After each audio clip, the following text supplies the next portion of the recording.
There was a time when spoken word was, well, practically the state religion, if not art form, of San Francisco and the Bay Area. But things are tough, and rents are high. So we're going to speak to our next guest about where goeth the spoken word artist, especially in the Spanish language community. In fact, Donde Esta Mi Gente? Baruch? Hi. How are you? I'm great. I'm super happy to be here. Thank you. So, ¿Dónde está mi gente? ¿Dónde está tu gente? ¿Dónde está mi gente? Well, we're right here in Where San are my Francisco. people? Where are your people? We're in San Francisco, and I started that. It's basically a Latino or Latinx spoken word performance series for Latinx writers. And That must pay a lot. Well, you know, it doesn't. We're not rolling in the dough, but Yeah. I'm working on it. My goal is to always pay my writers, and I've always paid them, sometimes even out of pocket. And we've performed all over, not just in the Mission. And our next big show is in the chapel for Lit Crawl. Well, you know, I mean, I was being half flip, of course. It's very important to pay artists. I mean, you know, a lot of people just think, oh, they do it for free. That's why they're artists. It's like, no, their mortgages cost no less if they're artists than if they're PR people with the TV show. Yeah, San Francisco is expensive. It's expensive.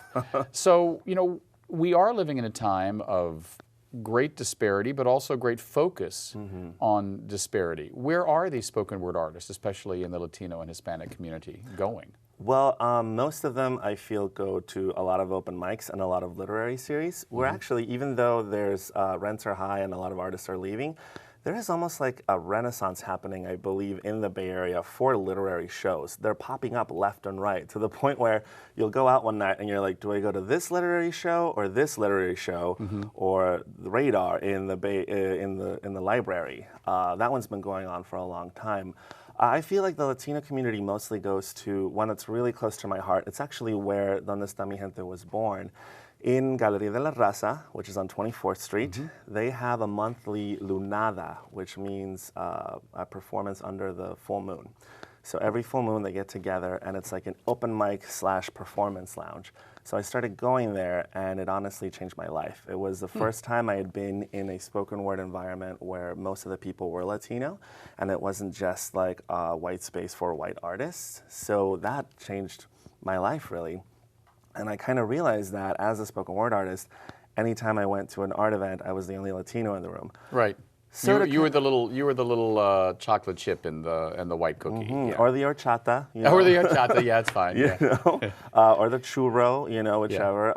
But I decided to change that or continue what they were doing throughout the San Francisco. And I would ask myself when I would go to a slam show or a poetry show, where are my people? I would see sometimes one lone Mexican on the other side, and I would like wave at them and like try to reach out to them and talk to them. And I decided that instead of continually asking myself, where are my people, Donde Esta Mi Gente, to create a show that would, I would be able to say like, right here, here's our next show. Right. So where are your people? Is that specifically Latino or is it specifically gay Latino? I feel I like both. I like all of them, really. Mostly, I consider myself a gay, queer Latino, and I do work a lot with the queer community. I'm the volunteer organizer for the San Francisco Queer Open Mic. I've been doing that for 7 years, but that's been around 10 years. And that's also a monthly show, also in the Mission.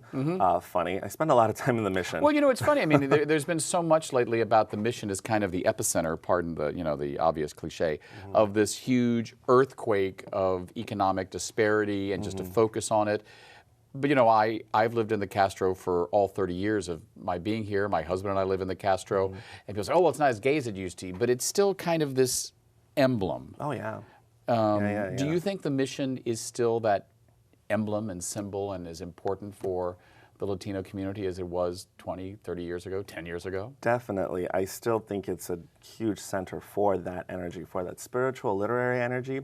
I just spent a week in San Antonio with some incredible Latino artists. It was the Leadership Institute for the National Association for Latino Arts and Cultures. And everyone I talked to admires the Mission. They see it as a symbol of like the literary arts for Latinos.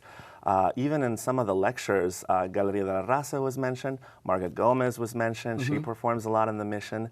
Well, she's practically a saint. Exactly. She hates it when I say I don't think she'd like to be a saint, but I mean, she's like a devil saint, but yeah. Yeah, she's a groundbreaker, you know, lesbian astronaut is what she's called herself. But everyone admires it. And also with the Castro, every time I feel like it's not that gay or it's changing too much, someone from out of the state or out of the country visits and just goes, oh my gosh, you were so lucky to have this. Right, this is still a symbol to queer people all over the world. But do you think it is important? I mean, I think this as a gay man in the Castro who has been very involved with trying to preserve our history through the Rainbow Honor Walk, which I believe in. We have to preserve our history because there's already a generation that's like, what, Stonewall what? Yeah. Or, you know, AIDS Who's what? Garcia Lorca? Right. Don't even get me started. So do you feel that it is your job not only to bring literature and these literary experiences into the mission, but kind of take the mission on the road? Oh, totally, totally. Yeah, that's why one of the second shows we did of Donde Esta Mi Gente was in the Castro at Magnet, now known as Strut, and then another one was at Books Inc. And Sadly, no more there. Yeah, sadly, no more there. But Dog Ear's open. I'm really happy about that. So I hope to keep having shows throughout the city, and eventually, hopefully, do shows in the East Bay. You know, without stepping on anybody's toes. One thing that's important when I host the show is to remind people that this isn't the first time it's happening. It's the first, like, Donde Esta Mi Gente, but there's been literary spoken word festivals, like, throughout the history of San Francisco, especially throughout the history of the mission. How do you describe yourself as an artist? I mean, spoken word artist is, boy, that's a big catch-all. Yeah.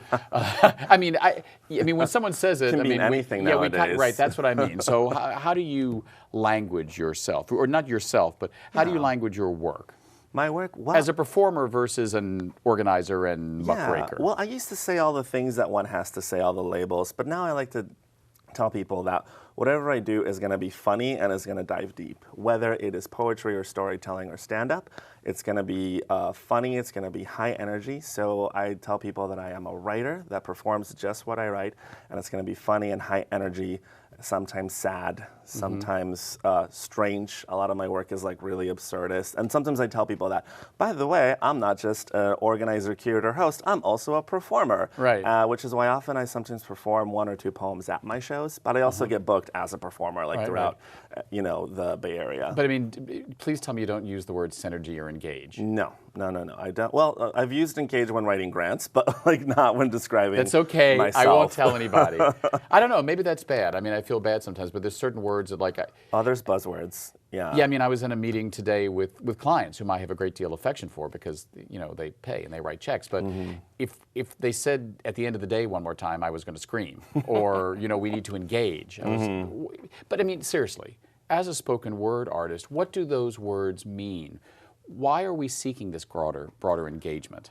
That's a really good question. I feel that there's so much that information that's blasted towards you online in words and the television that sometimes folks forget that electric, and sometimes people seek it through theater, but even in theater there's that fourth wall. Right. So people feel pretty safe sitting down. When it is a live poetry event, trying to go back to our roots of standing in a chair in a bar and screaming out your poem for change, which is, or telling your story through that spoken word, people get really awakened. There's nowhere to hide. People call people out in the audience sometimes if it's a really good electric poetry event, which is kind of like my goal. I do sometimes book, you know, really well professional novelists sometimes if they're really good readers, but my goal is to have and if they'll sell tickets. They'll sell tickets, but I really want people that electrify the audience. I know that's another buzzword, but I want people that wake the audience up, really put, you know, no one's going to like read their poem into their page. Right. In my next show, we have Yosimar Reyes, who is like nationally known, undocumented Mexican gay writer. He is not only hilarious, he's moving, people cry when they leave the theater. Lydia Popovich is, I believe, one of the top comics right now in the Bay Area. She's half Mexican, half Russian. So, and she told me, she's like, well, I'm a comic. And I'm like, you write your jokes, though. And your jokes about how you're half Mexican. She's like, you're right, I am a writer. I was like, yes, you're a writer. You're going to do my show. So she's one of the people in the show. And Virgie Tovar is a fat, body positive activist who's also Mexican, also grew up in, based in San Francisco, grew up in the Sunset. So those are like my big kind of names for the next show. And they're all incredible, big personalities that really like make the audience stand up. So that's what I'm really looking forward to. Well, I'm looking forward to it. October will not get here soon enough. October 15th. Litquake and yeah, Donde Esta Mi Gente. I hope everybody's there. Estoy allí. Yeah, muy bien. Gracias. Awesome. Hasta luego. Muy bien. Thank you so much for being with us, Baruch. Next up, we continue our literary focus with the one and only creator of, well, possibly the most famous, if not the only, lesbian vampires on the face of the earth, the one and only Jewel Gomez. We'll be right back.